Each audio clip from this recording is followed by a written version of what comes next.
Welcome students. तो आज बात करेंगे हम चैप्टर 8 के बारे में, जो कि काफ़ी स्टूडेंट्स जिसके लिए वेट कर रहे होते हैं। काफ़ी इंटरेस्टिंग उन्हें चैप्टर लगता है, हाउ डू ऑर्गेनिज्म रिप्रोड्यूस। ठीक है, तो काफ़ी इंटरेस्टिंग टॉपिक है कुछ लोगों के लिए। बट हम इस चैप्टर के अंदर देखेंगे कि कैसे ऑर्गेनिज्म रिप्रोड्यूस करते हैं। ये तो एक क्वेश्चन हो गया, ठीक है, पूरे चैप्टर का ये एक फर्स्ट क्वेश्चन आपको समझ में आ गया होगा। बट इससे भी पहले एक क्वेश्चन हमारा अराइज होता है, वो ये है कि ऑर्गेनिज्म डिवाइड करते ही क्यों हैं, ठीक है, रिप्रोड्यूस करते ही क्यों हैं। क्योंकि जब आप इस वर्ड को ब्रेक करेंगे ना, ये दो पार्ट में ब्रेक होता है, री और प्रोड्यूस। रिप्रोड्यूस, ठीक है, इसका मतलब क्या है कि किसी भी चीज़ को दोबारा बनाना। ठीक है, अब यहाँ पर बन क्या रही है, यहाँ पर हमारा वो ऑर्गेनिज्म बन रहा है। फॉर एग्जाम्पल, आप मान लीजिए आप कोई सिबलिंग्स हैं, ठीक है, भाई और बहन हैं या भाई भाई हैं, तो आप दोनों रिप्रोड्यूस हुए हैं किससे? अपने पेरेंट्स से। ठीक है, तो अपने पेरेंट्स से क्या हुआ है? आपका रिप्रोडक्ट मतलब आपका प्रोडक्शन हुआ है। ठीक है, तो ये हम क्या कह सकते हैं, ऐसे ऑर्गेनिज्म रिप्रोड्यूस कर रहे हैं और ये हर ऑर्गेनिज्म के अंदर हो रहा है। ठीक है, चाहे आप यूनिसेलुलर लें, मल्टी सेलुलर लें, सभी के अंदर रिप्रोडक्शन हो रहा है। तो अब सबसे पहले क्वेश्चन यही आता है कि रिप्रोडक्शन होना क्यों ज़रूरी है। ठीक है, क्यों ज़रूरी है रिप्रोडक्शन होना, पहले तो ये देखेंगे और फिर बाद में देखेंगे कि रिप्रोडक्शन होता कैसे है। तो जो रिप्रोडक्शन है वो हमारा इसलिए ज़रूरी है क्योंकि देखिए बात ये आती है, रिप्रोडक्शन तो कोई एसेंशियल प्रोसेस भी नहीं है। जैसा कि अभी हम पढ़ करके आएंगे हैं कि न्यूट्रिशन था हमारा, ठीक है, रेस्पिरेशन था, एक्सक्रीशन था, ये सारी प्रोसेस हमारे लाइफ प्रोसेस थी। ठीक है, हमें लिविंग रहने में हेल्प कर रही थी। तो रिप्रोडक्शन जो है वो तो हमारा एक लाइफ प्रोसेस के अंदर भी मतलब डायरेक्टली इन्वॉल्वमेंट नहीं है इसका, तो फिर भी रिप्रोडक्शन क्यों ज़रूरी है। तो और ये ज़्यादा एनर्जी की भी रिक्वायरमेंट होती है। ठीक है, रिप्रोडक्शन के लिए काफ़ी एनर्जी भी वेस्ट हो जाती है ऑर्गेनिज्म की। तो फिर क्यों कर रहा है कोई भी ऑर्गेनिज्म रिप्रोड्यूस, वाई? तो इस वाई का आंसर ये है कि रिप्रोडक्शन इसलिए नेसेसरी है कि अपनी स्पीसीज को कोई भी ऑर्गेनिज्म कंटिन्यू कर पाए, ठीक है, उस चीज़ को मेंटेन कर पाए। अब मैं एक बात जो बोलने वाला हूँ वो सोचकर पूरा ही सब कुछ आपका कॉन्सेप्ट चेंज हो जाएंगे। अगर कोई भी इस धरती पर आया है, ठीक है, या किसी ने भी बर्थ लिया है, तो उसका सिर्फ एक ही काम है, वो है रिप्रोडक्शन करके अपनी प्रोजेनी को आगे बढ़ाना। ठीक है, मतलब कि अपनी जनरेशन को आगे बढ़ाना। तो सिर्फ एक ही काम है, वो है रिप्रोडक्शन। ठीक है, नेचर के अकॉर्डिंग, अगर हम नेचर के अकॉर्डिंग देखें, नेचर ये नेचर को ये नहीं है कि भाई आप पढ़ो, ठीक है, आपकी जॉब लगे, ये हो, ये सब नेचर के आप कह सकते हैं उसमें नहीं है। ठीक है, नेचर का काम सिर्फ क्या है, एज ए नेचर आपको क्या मतलब करना होगा, सिर्फ रिप्रोडक्शन। ठीक है, वो आपका एक मेन काम है। तो अगर हम ये चीज़ सुनते हैं तो बड़ा अजीब लगता है ह्यूमंस के कॉन्टेक्स्ट में, बट जितने भी अदर एनिमल्स हैं आप उन सभी को अगर देखेंगे तो उनके केसेस में सेम चीज़ ही हो रही है। ठीक है, आप क्या देखेंगे कि अगर कोई भी एनिमल है, कोई भी प्लांट है, वो क्या करते हैं, वो पहले उनकी खुद बर्थ होती है, वो बड़े होते हैं। ठीक है, बड़े होने के बाद वो क्या करते हैं, वो रिप्रोड्यूस करते हैं, उनकी प्रोजेनी मतलब उनकी जनरेशन आती है और फिर वो उन्हें क्या करते हैं, उनके न्यूट्रिशन का उनके केयर करते हैं और फिर उन्हें बड़ा करते हैं। तो उनका मेनली काम क्या रहा, रिप्रोडक्शन का उनका काम रहा। सेम चीज़ ह्यूमंस पर भी अप्लाई होती है, बाकी सभी स्पीसीज़ पर अप्लाई होती है। तो जो वाई हमारा आंसर था वो हमें यहाँ पर समझ में आ गया कि किसी भी स्पीसीज़ को कंटिन्यू करने के लिए रिप्रोडक्शन बहुत एसेंशियल है। ठीक है, और इनफैक्ट रिप्रोडक्शन ही एक ऐसी प्रोसेस है जिसकी वजह से हम यहाँ पर आए हैं, क्योंकि हमें भी आगे वो प्रोजेनी को कंटिन्यू करना है।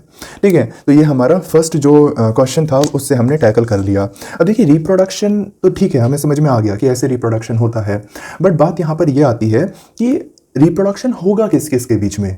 ठीक है, ऐसे रैंडमली किसी के भी साथ तो कोई रिप्रोड्यूस नहीं कर सकता। फॉर एग्जाम्पल अगर मैं कहूँ ह्यूमंस क्या प्लांट्स के साथ रिप्रोड्यूस कर सकते हैं? क्या ह्यूमंस किसी एनिमल के साथ रिप्रोड्यूस कर सकते हैं? नहीं कर सकते। क्यों नहीं कर सकते? ये रीज़न है, ठीक, इसके भी पीछे। तो इस क्वेश्चन का भी आंसर हमें देखना है कि क्यों नहीं कर सकते। ह्यूमंस सिर्फ ह्यूमंस से ही रिप्रोड्यूस क्यों कर सकते हैं, डॉग सिर्फ डॉग से ही क्यों कर सकते हैं, ठीक है, बाकी एनिमल्स अपनी स्पीसीज़ के एनिमल से ही रिप्रोड्यूस क्यों कर सकते हैं।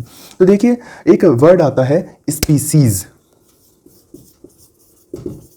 ठीक है, डिफरेंट स्पीसीज हो सकती हैं एनिमल्स के अंदर। ठीक है, लाइक ह्यूमंस, होमो सैपियंस, वो एक अलग स्पीसीज है। ठीक है, डॉग एक अलग स्पीसीज है, हॉर्सेज एक अलग स्पीसीज है, कैटल एक अलग स्पीसीज है, पिग एक अलग स्पीसीज है। ठीक है, तो सब ये डिफरेंट स्पीसीज हैं। अब ये डिफरेंट जो स्पीसीज हैं ये अलग अलग रिप्रोड्यूस करती हैं।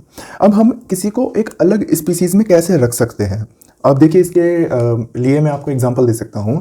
अगर एक मैन खड़ा है, ठीक है, एक मैन है, ये ह्यूमन है कुछ भी, और आप दूसरी तरफ क्या है, पिग है, तो आप क्या बोलेंगे कि भाई इन दोनों की स्पीसीज सिमिलर है या फिर अलग अलग है? ठीक है, ऑब्वियस सी बात है कि आप बोलेंगे कि भाई अलग अलग है, ठीक है। क्यों बोलेंगे आप ऐसा? आप ऐसा इसलिए बोलेंगे क्योंकि जो ह्यूमंस हैं उनकी फिजिकल कैरेक्टर्स जो हैं, जो आपको आंखों से दिखेंगे, वो अलग हैं और पिग्स का अलग है, ठीक है। तो जो जितने भी पिग्स हैं आप उन्हें क्या रखेंगे, एक इसके अंदर रखेंगे, स्पीसीज के अंदर। जितने भी ह्यूमंस हैं उन्हें आप इसके अंदर रखेंगे। इट मीन्स कि जो स्पीसीज है वो बताने के लिए हम क्या क्राइटेरिया लेते हैं, हम लेते हैं फिजिकल अपीयरेंस, ठीक है, वो कैसा दिख रहा है, उसके बेसिस पर हम क्या करते हैं, स्पीसीज को डिफाइन करते हैं कि ये एक स्पीसीज में है या ये एक स्पीसीज में है। उससे भी अच्छा मैं डेफिनेशन अगर स्पीसीज की आपको बताना चाहूँ तो देखिए, स्पीसीज वो ग्रुप ऑफ इंडिविजुअल हैं जो कि इंटरब्रीड करते हैं, ठीक है, मतलब कि आपस में ही वो ब्रीड करते हैं अपनी स्पीसीज के एनिमल्स के साथ ही। फॉर एग्जाम्पल, पिग हमारा पिग के साथ ही ब्रीड करेगा, ठीक है, पिग पिग के साथ ही ब्रीड करेगा और एक फर्टाइल प्रोजेनी को प्रोड्यूस करेगा, मतलब कि फर्टाइल बच्चों को प्रोड्यूस करेगा जो कि फर्टाइल होंगे, जो कि आगे जाकर भी रिप्रोड्यूस कर पाएंगे, ठीक है, दैट इज पिगलेट्स। पिग के हम बच्चों को क्या बोलते हैं, पिगलेट्स, तो उन्हें वो प्रोड्यूस करेंगे, ठीक है। तो ये हमारा क्या है, एक स्पीसीज। अब ह्यूमंस के साथ ही रिप्रोड्यूस करेंगे और ह्यूमंस को प्रोड्यूस करेंगे, ठीक है। तो ऐसा कभी नहीं होगा कि ह्यूमंस पिग के साथ रिप्रोड्यूस करें और कुछ नया बन जाए, ठीक है, ऐसा नहीं होगा, क्योंकि स्पीसीज में हमारे कुछ सेल्स के ऊपर रिसेप्टर्स होते हैं जो कि ऐसा नेचर इस चीज़ को इनहिबिट करता है, नेचर इस चीज़ को अलाउ नहीं करता। और इवन अगर आप लॉ के अंदर भी देखेंगे, कॉन्स्टिट्यूशन के अंदर भी ये एक अपराध है, ठीक है, ये एक अपराध है, क्राइम है, इसे हम बेस्टिलिटी के अंदर रखते हैं, ठीक है। तो ये नेचर भी अलाउ नहीं करता और ह्यूमंस भी मतलब इस चीज़ के खिलाफ हमने लॉ बना रखा है। तो फाइनली आपको समझ में आ गया कि स्पीसीज क्या होती है, वो ग्रुप ऑफ एनिमल्स जो कि आपस में रिप्रोड्यूस कर पाएं और एक फर्टाइल प्रोजेनी को प्रोड्यूस कर पाएं, उन्हें हम क्या बोलते हैं, स्पीसीज। अब किसी भी स्पीसीज को हम आइडेंटिफाई कैसे करेंगे, उनके फिजिकल कैरेक्टर्स देखकर। जैसे कि अगर मतलब ह्यूमंस के फिजिकल कैरेक्टर देखेंगे तो आपको पता चल जाएगा भाई ये ह्यूमन है, और अगर आप पिग को देखेंगे, डॉग को देखेंगे, कैट को देखेंगे तो आप रिस्पेक्टिवली उस चीज़ को बता सकते हैं, ठीक है। अब ये चीज़ तो हमने देख ली कि हम देख करके जो सिमिलर चीज़ें हैं उन्हें देख करके हम स्पीसीज बता देते हैं। अब आपका यहाँ पर जो 8.1 टॉपिक आता है, ठीक है, अब इस टॉपिक के अंदर हम देखेंगे कि जब ये रिप्रोड्यूस करते हैं तो क्या ये अपनी एग्जैक्ट कॉपीज ही बना रहे हैं, ठीक है। फॉर एग्जांपल, अगर दो इंडिविजुअल ह्यूमंस में ही अगर हम बोलते हैं, मान लीजिए शादी हुई और उनके बच्चे हुए, तो क्या वो एग्जैक्ट कॉपीज बनते हैं अपने पेरेंट्स की, ठीक है। तो ऐसा नहीं होता। अब ऐसा क्यों नहीं होता वो चीज़ हम देखते हैं 8.1 टॉपिक के अंदर। अगर आपने अपनी एनसीईआरटी नहीं ओपन करी तो साथ के साथ आप ओपन भी कर सकते हैं। तो देखिए, जब हम बात करते हैं सिमिलैरिटीज़ की, तो सिमिलैरिटीज़ हमारे किसकी वजह से आती हैं। किसी भी दो इंडिविजुअल के अंदर अगर कोई सिमिलैरिटीज़ आ रही हैं तो वो उनके बॉडी डिज़ाइन के अंदर सिमिलैरिटीज़ होती हैं, ठीक है। तो बॉडी डिज़ाइन के अंदर आपकी सिमिलैरिटीज़ आती हैं। फॉर एग्जांपल, अगर मैं बात करूं ह्यूमंस की, तो ह्यूमंस के पास हमारे दो हाथ हैं, ठीक है, और दो पैर हैं। वहीं पर अगर मैं बात करूं एनिमल्स की, लाइक डॉग, कैट्स, ठीक है, या पिग्स, तो इनके अंदर आप क्या देखेंगे, लिम्स तो इनके अंदर भी चार हैं, बट उनका जो फंक्शन है वो चेंज हो गया। हमने तो भाई कोई चीज़ पकड़ने के लिए हमने अपने हाथों को हम क्या करते हैं, यूज़ करते हैं, बट उनके जो फोर लिम है या आगे के जो हाथ हैं या पैर आप कह सकते हैं, वो चलने के लिए यूज़ करते हैं, ठीक है। तो बॉडी डिज़ाइन चेंज हो गया ना। तो यही चीज़ है कि डिफरेंट स्पीसीज में डिफरेंट बॉडी डिज़ाइन हमारा देखने के लिए मिलता है। अब ये जो बॉडी डिज़ाइन है, ये जो बॉडी डिज़ाइन है, इसको कौन कंट्रोल कर रहा है, ठीक है। तो इस बॉडी डिज़ाइन को कंट्रोल करने के लिए कोई ना कोई ब्लूप्रिंट हमारा ज़रूर होता है, ठीक है। जैसे कि ब्लूप्रिंट, जैसे कि आप अपना पेपर्स देखते हैं, ठीक है भाई, पेपर में आप देखेंगे कि इतने नंबर का क्वेश्चन इस वाले चैप्टर से आएगा, इतने नंबर का क्वेश्चन इस वाले चैप्टर से आएगा, ठीक है। वो आपने ब्लूप्रिंट जरूर देखा होगा कि भाई हाँ, ये वाला चैप्टर हमारे इतने मार्क्स का है, ये वाला चैप्टर हमारे इतने मार्क्स का है। तो वो एक ब्लूप्रिंट होता है कि मतलब एक आप कह सकते हैं कि एक रोड मैप की तरह, ठीक है। तो ये रोड मैप कौन है जो इस बॉडी डिज़ाइन को बना रहा है। तो ये सारी जो इन्फॉर्मेशन है ना, ये आपके डीएनए के अंदर प्रेजेंट होती है, ठीक है। अब डीएनए तो आपको पता ही होगा, डीऑक्सीराइबोन्यूक्लिक एसिड, ठीक है। तो डीऑक्सीराइबोन्यूक्लिक एसिड जो कि डीएनए है, जो कि आपकी जेनेटिक इन्फॉर्मेशन को क्या करके रखता है, स्टोर करके रखता है, जिसके पास सारा नॉलेज है कि आपको आपकी आई का कलर कैसा होना है, आपके हेयर्स का कलर कैसा होना है, आपकी स्किन टोन कैसी होनी है, आपकी हाइट कैसी होनी है, सारी इन्फॉर्मेशन डीएनए के पास स्टोर्ड है, ठीक है, और वो अपने आप को शो करता है। अब हम ये चीज़ यहाँ पर बोल सकते हैं कि रिप्रोडक्शन का मतलब क्या है। यहाँ पर रिप्रोडक्शन का मतलब है अल्टीमेटली डीएनए की कॉपीज को बनाना, क्योंकि आपने क्या देखा कि भाई जो बाहर का अपीयरेंस है, फिजिकल अपीयरेंस है, फिजिकल अपीयरेंस हमारा किस पे डिपेंड कर रहा था, ब्लूप्रिंट पे। और फिजिकल अपीयरेंस डिपेंड कर रहा था ब्लूप्रिंट पे, और ब्लूप्रिंट यहाँ पे क्या है हमारा, डीएनए, ठीक है। और ये हमारा किसके अंदर हो रहा है, रिप्रोडक्शन के अंदर। तो डीएनए की हम अल्टीमेटली बात करने वाले हैं। तो देखिए जो डीएनए है ये हमारा क्या है, यही हमारा रिप्रोडक्शन के अंदर क्या हो रहा है, इसी की ही हमारी कॉपीज बन रही हैं और फिर वो हमारा ऑर्गेनिज्म बना रही हैं, ठीक है। और जब हम बात करते हैं कि इंफॉर्मेशन की, क्योंकि इसी के पास सारी इंफॉर्मेशन प्रेजेंट है, तो जब इसके अंदर कोई भी इंफॉर्मेशन के अंदर चेंज आ जाता है ना, तो डिफरेंट प्रोटीन हमारे बन जाते हैं, ठीक है। और उसी के साथ साथ हमारा बॉडी डिजाइन भी चेंज हो जाता है। हो सकता है आपको समझ में ना आया हो, तो मैं इसे और डिटेल में एक्सप्लेन कर देता हूँ।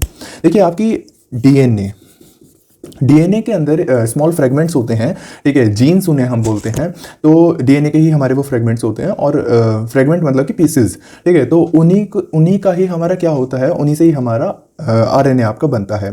तो डीएनए से आपका क्या बनेगा, आरएनए, ठीक है। और डीएनए से जब आरएनए बन जाता है तो इसी आरएनए से हमारा क्या बनता है, प्रोटीन, ठीक है। तो डीएनए से आपका आरएनए बना और आरएनए से आपका प्रोटीन बन गया। अब देखिए ये जो प्रोटीन बनाना आपका, यही आपका जो फिजिकल कैरेक्टर्स हैं, जो भी आप मतलब जैसे भी आप दिख रहे हैं, उनके लिए रिस्पॉन्सिबल होता है, ठीक है। फॉर एग्जांपल अगर मैं बात करूं आपके स्किन टोन की, तो स्किन टोन जो है वो आपकी कैसे बनती है। अगर मैं थोड़ा और मॉलिक्यूलर लेवल पर जाऊं, इतना आपको याद रखने की पहले मैं बता दूं, ज़रूरत नहीं है। देखिए क्या होता है कि डीएनए के अंदर एक टायरोसिनेज एंजाइम के लिए एक जीन होती है, ठीक है। उससे उसी टाइप का हमारा आरएनए बनेगा, ठीक है। अब वो आरएनए टायरोसिनेज एंजाइम को बनाएगा। एंजाइम क्या होते हैं, हमारे प्रोटीन्स होते हैं। तो टायरोसिनेज एंजाइम हमारा बन गया। अब ये टायरोसिनेज जो एंजाइम होता है, ये हमारा टायरोसिन एक अमाइनो एसिड है, उस टायरोसिन को हमारा मेलानिन के अंदर कन्वर्ट कर देता है। अब ये जो मेलानिन है, ये मेलानिन हमारा क्या होता है, ये वो पिगमेंट है जो कि आपकी आंखों के कलर के लिए रिस्पॉन्सिबल होता है, आपकी स्किन कलर के लिए रिस्पॉन्सिबल होता है, आपके हेयर कलर के लिए रिस्पॉन्सिबल होता है, ठीक है। इतना सब आपको याद रखने की जरूरत नहीं है। मैंने सिर्फ आपको एक छोटी सी बात बताई है कि डीएनए आपकी आंखों का कलर, आपकी स्किन कलर, आपका हेयर कलर कैसे मेंटेन कर रहा है, ठीक है। तो टायरोसिनेज का सिर्फ मैंने एक एग्जांपल दिया, तो उससे आप ये चीज़ समझ सकते हैं कि डीएनए के पास कितनी इंफॉर्मेशन है हर ऑर्गेनिज्म की, ठीक है। तो अब कोई भी इस इंफॉर्मेशन के अंदर जो भी चेंजेस आएंगे, वो सारे चेंजेस हमें कहाँ दिखेंगे, आरएनए के अंदर, और फिर वो कहाँ चले जाएंगे, प्रोटीन के अंदर, और फिर वो कहाँ चले जाएंगे, अल्टीमेटली आपको फिजिकली दिखने लगेंगे वो चेंजेस, ठीक है। तो अब बात आती है कि ये सारे चेंजेस तो हमें दिखने लगे, बट जो हमारा डीएनए की कॉपी है वो कैसे बननी है, ठीक है। तो उसके लिए देखिए क्या होता है,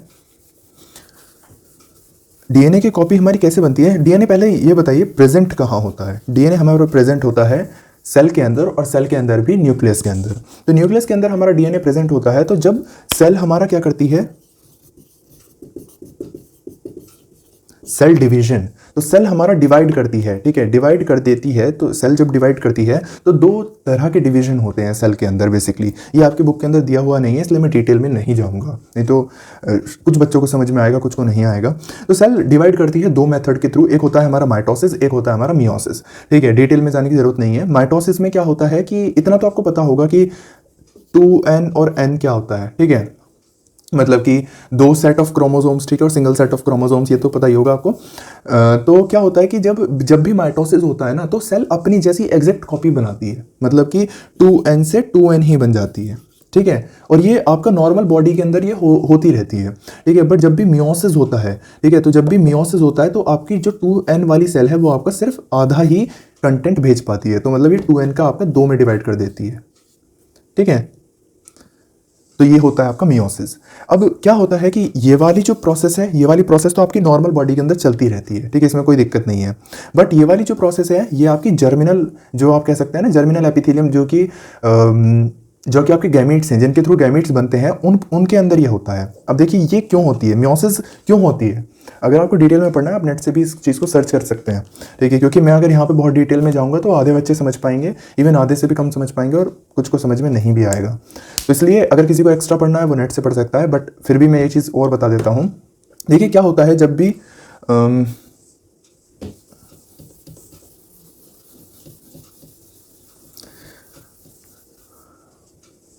अगर मैं ह्यूमंस की बात करता हूं, तो ह्यूमंस के अंदर हमारे 23 पेयर्स ऑफ क्रोमोसोम्स होते हैं, ठीक है। तो 23 पेयर्स ऑफ क्रोमोसोम ह्यूमंस के अंदर हमारे प्रेजेंट होते हैं। तो अब 23 पेयर अगर मान लीजिए हैं तो हम पेयर हैं, ठीक है, तो हम इसे क्या बोल देंगे 2n। तो एक सेल के अंदर हमारे 2n सेट है।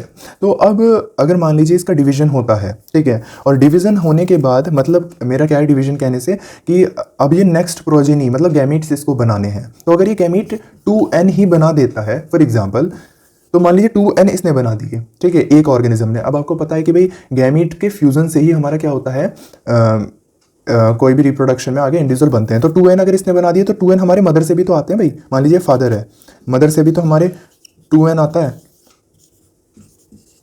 दोनों का फ्यूजन होगा, क्या बन जाएगा 4n बन जाएगा। और मदर फादर के अंदर क्या है 2n, इसके अंदर है 4n। तो क्या बच्चा अपने बाप की तरह दिखेगा? नहीं दिखेगा।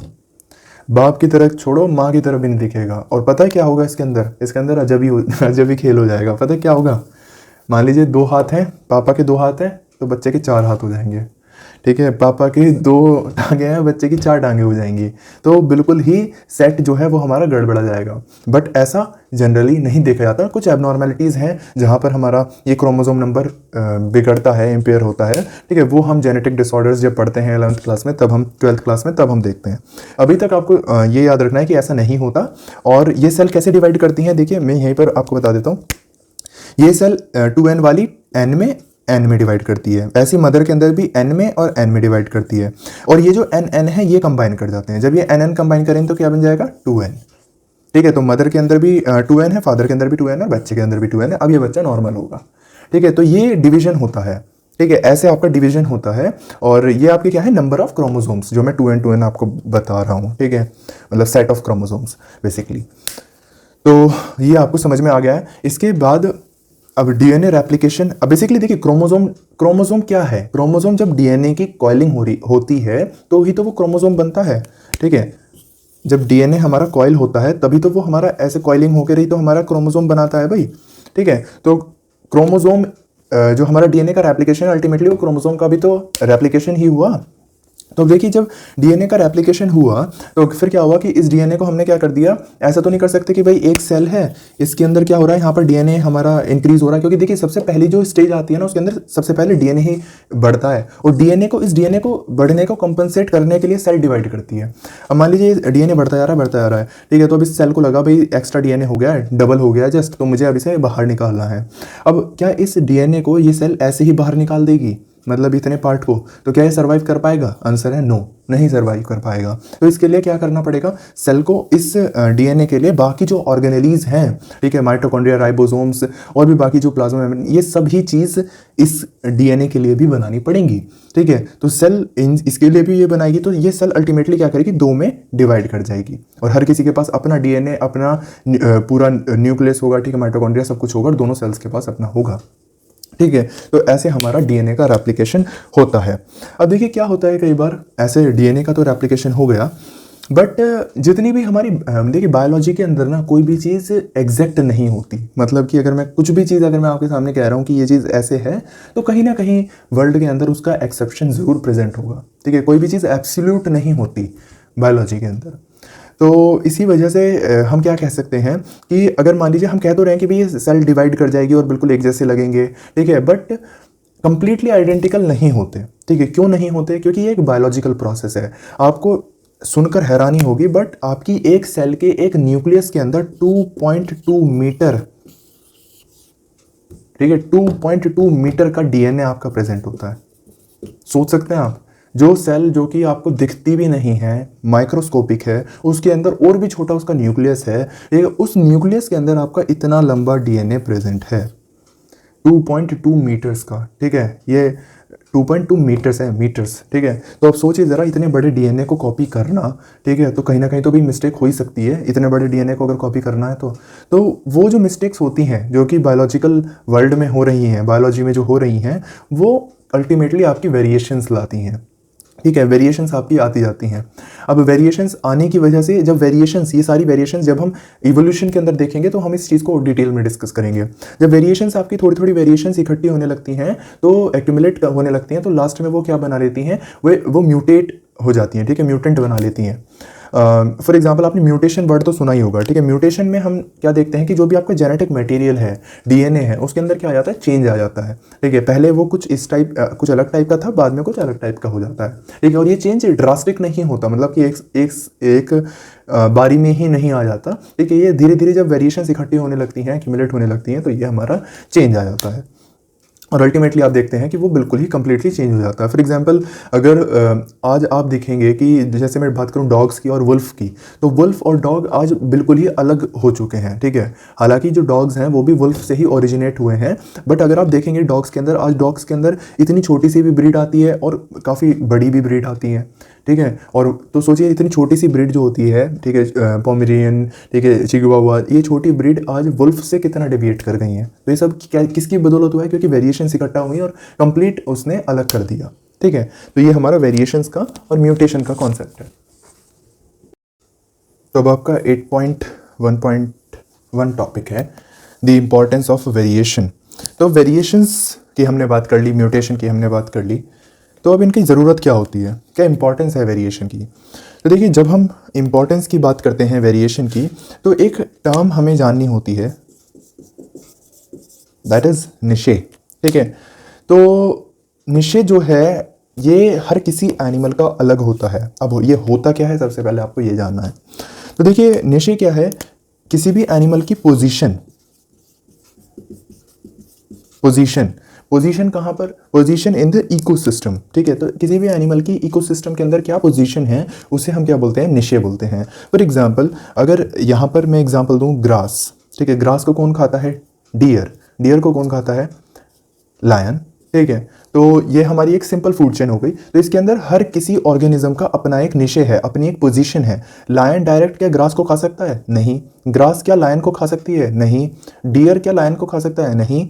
और डियर भी लायन को नहीं खा सकता, तो ये एक क्या बोल सकते हैं आप, और ग्रास भी हमारी डियर को नहीं खा सकती। तो ये हर किसी एनिमल का अपना एक निशे है, अपनी एक पोजीशन है इकोसिस्टम के अंदर, ठीक है। तो उसे हम क्या बोलते हैं, निशे। अब देखिए ये जो निशे है ये कैसे अफेक्टेड होता है रिप्रोडक्शन के से, वो देखते हैं हम। अब हमने देखा कि कंसिस्टेंसी जो हमारी डीएनए की कंसिस्टेंस कॉपी जो है वो हमारी कॉपिंग हो रही है ड्यूरिंग द रिप्रोडक्शन। अब जब रिप्रोडक्शन के समय पे जो डीएनए है वो कॉपी हो रहा है, तो वो क्या ज़रूरत है उसकी कॉपी होने की, हमने देखा अभी, क्योंकि वो बॉडी डिज़ाइन, बॉडी फीचर्स को मेंटेन करने के लिए हमारा रिस्पॉन्सिबल होता है डीएनए भाई। तो वो हमारा जब कॉपी हो रहा है तो बॉडी डिज़ाइन हमारा मेंटेन रहेगा। अब ये जो बॉडी डिज़ाइन है यही हमारा मेंटेन करता है इस निशे को। ये चीज़ आप और अच्छे से समझ सकते हैं। देखिए आपका क्या हो रहा है,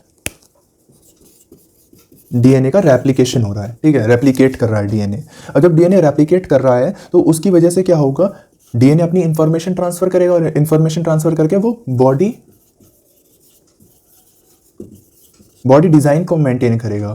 फॉर एग्जांपल अगर मैं बात करूं, क्या लायन का और डियर का बॉडी डिजाइन सिमिलर है, नहीं, दोनों का बॉडी डिजाइन में डिफरेंस है, ठीक है। लायन का बॉडी डिजाइन अलग है, डियर का अलग है, और वो दोनों के बॉडी डिजाइन को मेंटेन कौन कर रहा है, उनका डीएनए, ठीक है। तो बॉडी डिजाइन मेंटेन हुआ। अब बॉडी डिजाइन किसके लिए रिस्पॉन्सिबल है, अलग अलग निशे के लिए, ठीक है। तो ये अलग अलग निशे के लिए रिस्पॉन्सिबल है। फॉर एग्जांपल कि जब लायन हमारा मीट खा सकता है, ठीक है, कार्निवोर है, तभी तो हमने उसे थर्ड पोजीशन पे रखा। भाई डियर क्या है, डियर हमारा सिर्फ ग्रासेस खा सकता है, तो इसलिए हमने उसे सेकंड पोजीशन पर रखा। तो इसीलिए बॉडी डिज़ाइन ही हमारा डिसाइड करता है निशे ऑफ द ऑर्गेनिज्म को।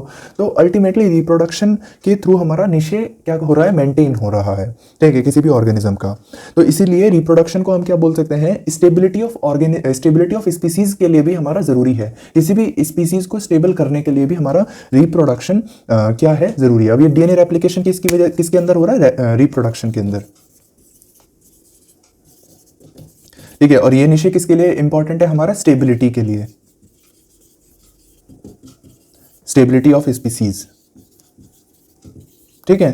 तो आप देख सकते हैं कि फिर रिप्रोडक्शन स्टेबिलिटी ऑफ स्पीसीज के लिए कैसे रिस्पॉन्सिबल है, ठीक है। अब बात आती है कि क्या ये निशे, क्या ये पोजीशन चेंज हो सकती है किसी भी एनिमल की, तो आंसर है इसका यस, ये पोजीशन चेंज हो सकती है, ठीक है। अब किन सर्कमस्टांसेस के अंदर ये चेंज हो सकती है, तो ये पोजीशन जो है ये आपकी डिफरेंट जो हमारे एनवायरमेंटल कंडीशंस हैं उनकी वजह से चेंज हो सकती है। फॉर एग्जांपल टेम्परेचर, ठीक है, टेम्परेचर फ्लक्चुएशंस अगर ज़्यादा हो रही हैं तो उसके अंदर चेंज हो जाएगा, ठीक है, वाटर लेवल अगर आपका चेंज हो रहा है तो आपका चेंज हो जाएगा। आपने देखा होगा कि भाई कई ऑर्गेनिज्म इवॉल्व करते हैं, जब हमने इवोल्यूशन के अंदर हम पढ़ेंगे तो हमने देखा होगा कि भाई कोई ऑर्गेनिज्म है।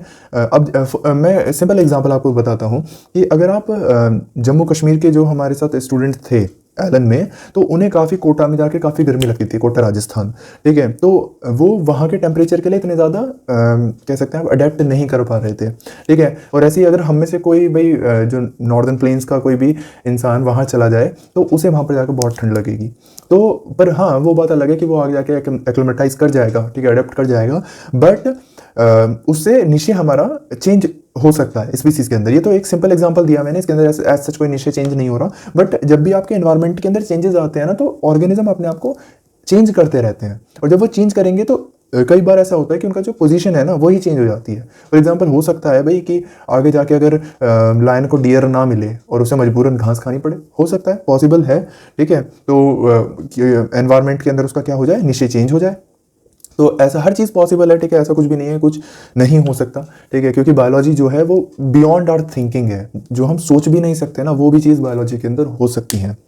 तो कुछ भी हो सकता है यहाँ पर जिसकी वजह से निशे चेंज हो जाए। अब निशे चेंज हो सकता है, ये हमने चीज़ देख ली, बट क्या ड्रास्टिक चेंज अगर निशे के अंदर हो जाए, मतलब कि एक ही स्टेप में, धीरे धीरे नहीं, एक ही स्टेप के अंदर निशे के अंदर चेंज हो जाए, ठीक है, तो क्या होगा? अगर ड्रास्टिक चेंज आता है, ड्रास्टिकली अल्टर करता है निशे, ठीक है, मान लीजिए जो इसके एग्जांपल मैं बताऊं तो अगर मान लीजिए आज जो शेर हैं, ठीक है, जो लायन हैं, उनसे उन्हें मैं घास डाल दूं, ठीक है, और उन्हें मैं कहूँ भैया घास खाओ, ठीक है, तो क्या वो घास खा लेंगे? नहीं खा पाएंगे, ठीक है, क्योंकि अभी उस चीज़ के लिए वो इवॉल्व नहीं हुए। तो क्या होगा कि अगर निशे हमारा एकदम से चेंज हो जाता है, ड्रास्टिकली चेंज हो जाता है, अल्टर हो जाता है, तो पॉपुलेशन जो है वो हमारी खत्म हो जाएगी, उस इंडिविजुअल की पॉपुलेशन कंप्लीटली वाइप्ड हो जाएगी, ठीक है।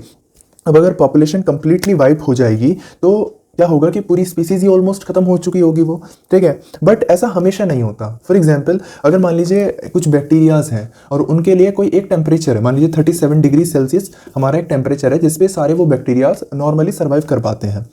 हमने टेम्परेचर को कर दिया 42 डिग्री सेल्सियस। अगर मैंने 42 डिग्री सेल्सियस कर दिया और मान लीजिए उसके बाद भी फिर मैं बढ़ाता चला गया, 45 कर दिया, 45 कर दिया मैंने, तो क्या बैक्टीरिया सर्वाइव कर पाएंगे 45 डिग्री सेल्सियस पे? तो आंसर है नो, बिल्कुल सही आंसर, क्योंकि ये इनके फेवरेबल कंडीशंस नहीं है और मैंने निशे को इनके बिल्कुल ड्रास्टिकली चेंज कर दिया है यहाँ पर, ठीक है। तो जब यहाँ पर कंडीशंस बिल्कुल चेंज हुई तो क्या होगा कि मैक्सिमम 99% की क्या हो जाएगी, डेथ हो जाएगी, बट 1% हमारे यहाँ पर ऐसे रहेंगे, ठीक है, हो सकता है लेस देन 1% हो, ऐसे रहेंगे जो सर्वाइव कर जाएंगे 45 डिग्री सेल्सियस पर भी, और वही हमारे डिवाइड करेंगे और फिर जो आने वाली जनरेशन होगी ना, फिर वो 45 उनके लिए सूटेबल टेम्परेचर रहेगा, 45 पे फिर वो सर्वाइव कर जाएंगे, ठीक है। तो ऐसा हमारा ये हम इवोल्यूशन के अंदर और डिटेल में आपको देखने के लिए मिलेगा, ठीक है। तो ऐसे बैक्टीरियाज को हम क्या बोलते हैं, रेजिस्टेंट बोलते हैं। देखिए इसका मैं और एक अच्छा एग्जांपल दे सकता हूँ। आपने देखा होगा पहले जो मच्छर होते हैं, मॉस्किटोज होते हैं, वो पहले ऑल आउट से बड़े आराम से मर जाते थे, ठीक है, थोड़ी देर के लिए ऑल आउट लगाई आपने और मच्छर हमारे मैक्सिमम मर जाते थे। बट आजकल मच्छर इतने ढीठ हो गए हैं, मच्छर मरते ही नहीं भी। कई बार मैंने देखा भी मच्छर ऑल आउट के ऊपर ही बैठा होता है, ठीक है, मच्छर नहीं मरता। तो उसमें क्या है कि जब आपने पहली बार ऑल आउट लगाई, ठीक है, तो अगर मान लीजिए 100 मच्छर थे आपके पास, ठीक है, तो 100 मॉस्किटोज में से आपके मान लीजिए कि 98 मर गए, ठीक है, इनकी डेथ हो गई, ठीक है, बट 2 बच गए। अब ये जो 2 बचे ना, इन्होंने क्या करा, रिप्रोड्यूस करा, ठीक है, कहीं ना कहीं इनके अंदर रेजिस्टेंस था उसको लेकर के, उस पॉइजन को लेके इन्होंने रिप्रोड्यूस करा और इनकी जो प्रोजेनी आई वो उस चीज़ को लेकर रेजिस्टेंट होती चली गई। ये कोई एकदम चेंज नहीं आया, एक दिन के अंदर चेंज नहीं आया, ये एक ग्रेजुअल चेंज था, ठीक है, एक टाइम पीरियड के साथ साथ वो उस चीज़ के लिए रेजिस्टेंट हो गए। सेम चीज़ आपके बैक्टीरियाज के साथ भी होती है, ठीक है। मैं ज़्यादा डिटेल में जाना नहीं चाहूँगा, बट अगर आप कंप्लीट, जैसे बोलते हैं ना डॉक्टर्स आपको बोलते हैं कि ये 5 दिन तक आपको लेनी है, तो वो चीज़ आपको स्ट्रिक्टली फॉलो करनी चाहिए, क्योंकि अगर आप 3 दिन लेने के बाद उस चीज़ को, उस एंटीबायोटिक को बंद कर देते हैं, तो होता क्या है कि कुछ बैक्टीरियाज आपकी बॉडी के अंदर रह जाते हैं। आपको क्लिनिकल सिम्टम्स नहीं आते उस कंडीशन के अंदर, बट वो जो कुछ बैक्टीरिया है वो उसके लिए रेजिस्टेंट हो जाते हैं उस एंटीबायोटिक के लिए, और वो फिर से डिसीज कॉज कर देते हैं। तो इसलिए अगर डॉक्टर आपको रिकमेंड करते हैं कि आपको 5 दिन तक या आपको 10 दिन तक या आपको 21 डेज तक, वो डिपेंड करता है डिसीज के ऊपर, तो आपको तब तक ये एंटीबायोटिक लेनी है, तो आपको उस चीज़ को स्ट्रिक्टली फॉलो करना चाहिए, नहीं तो वो जो एंटीबायोटिक है वो भी आपके ऊपर काम नहीं करेगी, उससे भी बैक्टीरिया रेजिस्टेंट हो जाएंगे।